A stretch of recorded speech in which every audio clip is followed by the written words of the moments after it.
you were better off 4 years ago in terms of having a little money left over at the end of the month versus now, raise your hand. And Walz said, well, sometimes it's just the guns, and that's scary to put that in the hands of the government. I'm worried about our future of our country because I don't think we know how to do that anymore. Anybody hear anything that really swayed you tonight?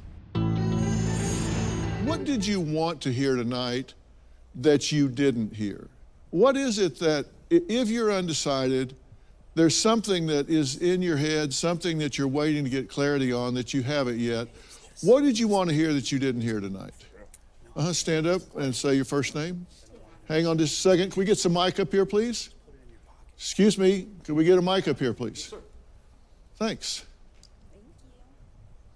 My name is Tawana. I heard a lot of decent things. Student loans is one of the most crushing, debilitating debt that is killing America. And I heard no candidate talk about that. That's pressing on my mind. That's pressing on my family. That's pressing on housing and a lot of important issues and things in my household. And yeah, I didn't hear anything about that. So that's really on my mind. Everything you just said, and you're right, nobody talked about student loans or how that's going to be handled, but everything you just said seemed to have a common thread of affordability. And they did talk about that some. How important is affordability to everyone here? If that's in your top 2 or 3, raise your hand. Okay, affordability is important. And stay with me for just a second.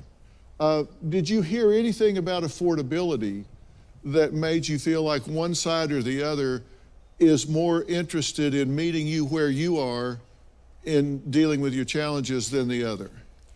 Yes and no. So I heard a lot about blaming migrants and all of that. What is the solution? I live close to downtown Dallas. Homelessness is absolutely crazy. And what are the solutions? I mean, housing that, there's empty buildings. They keep building luxury apartments, luxury places. Where are you putting these homeless people? Yes, I'm not homeless. These people here are not homeless, but it's not just, oh, that's not my problem. It's an American problem. It's a worldwide problem. What are we doing? And I don't know if I've heard enough from either side about that. Healthcare as well too. It's pressing. All right. Is your life better or worse off than it was 4 years ago? 4 years ago? Financially? Financially, no. It's. You better or worse? It's kind of, you know what? No, that's all right. Other circumstances in life, life circumstances, but it could be better. Okay.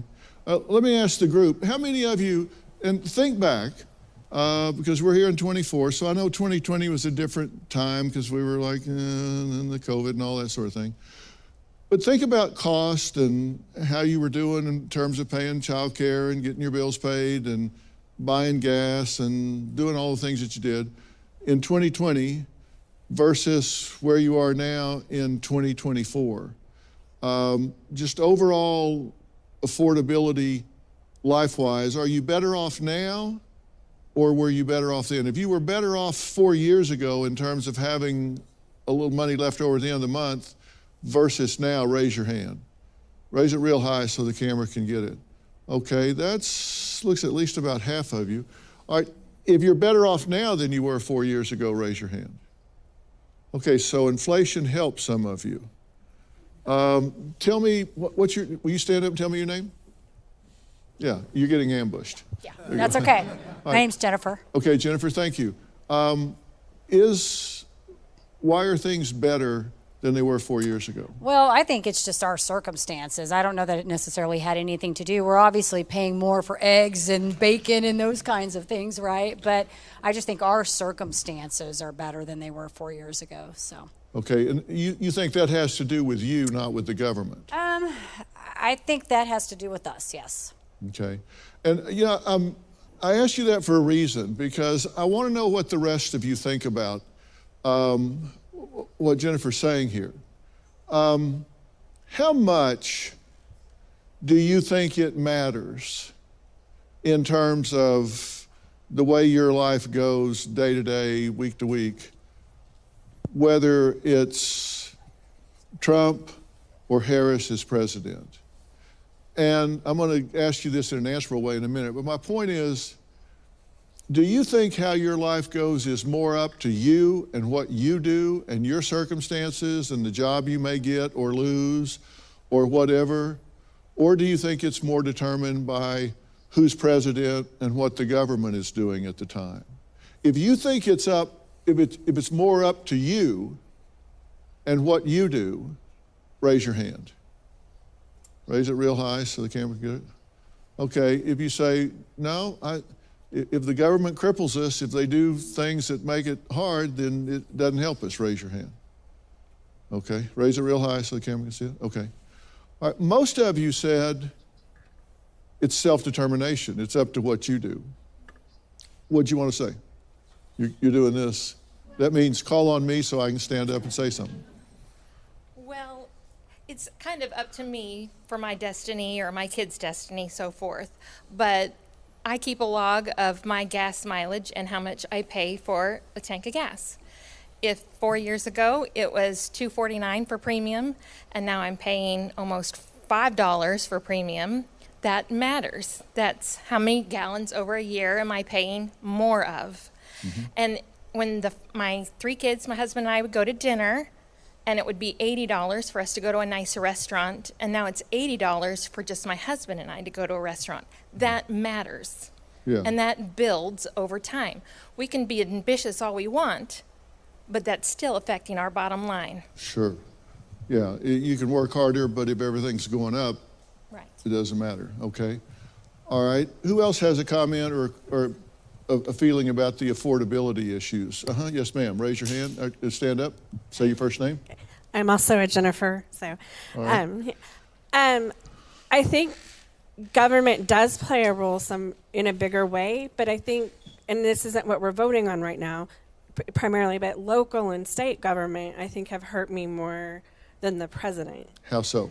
Property taxes, insurance rates for my property, insurance rates for my car, raising 2 kids and trying to get through the school district system and all the fees I'm having to pay just for them to get to do basic activities. Mm-hmm. All that is kind of controlled more by my state than by my president. Mm-hmm. Okay. So it does have to do with government, but it's more local. Yeah. How many of you feel that way? How many of you feel like the federal part and everything they do in an overarching way is one thing, but what they're doing with like local sales tax, state tax, all that is where you really get hit? Raise your hand. Raise it real high so we can see it. Okay. And let me get up on my soapbox for a minute and say that's why you need to pay attention down ticket. Not just click the box up top, Republican, Democrat, or just the first few that are up there that you have name recognition on because they spend a lot of money. Those folks that are at the local and state level that are passing property tax, school tax, franchise tax, state income tax, those can really hit you. Robert and I moved here a few years ago from California, where they have like 13.68% state income tax. Now think about adding that on to your tax bill at the end of each year.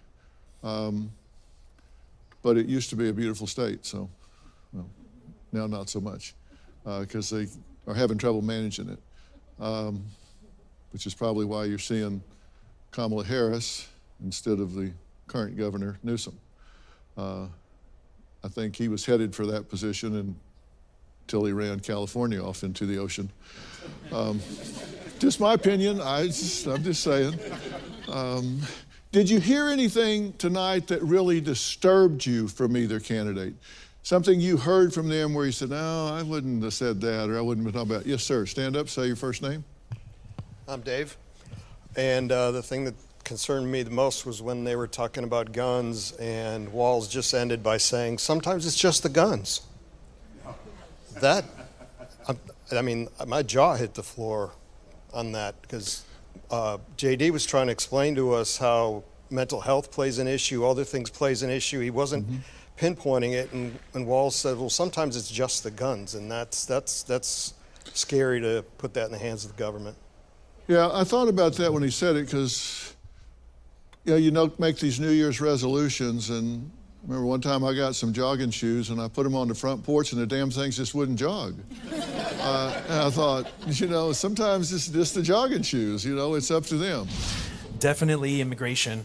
I think they could have talked a little bit more about it. The crisis that's going on in both south and north borders, what they're facing. And I don't know, I just wanted to hear more about it.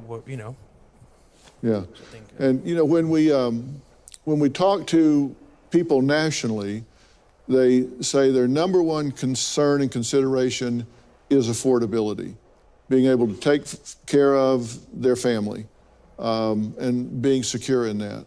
And the second thing they talk about, the thing that's number two on the list, is security. Do they feel safe and secure in their life and home? And border is part of that. So those are the two big things that they talk about.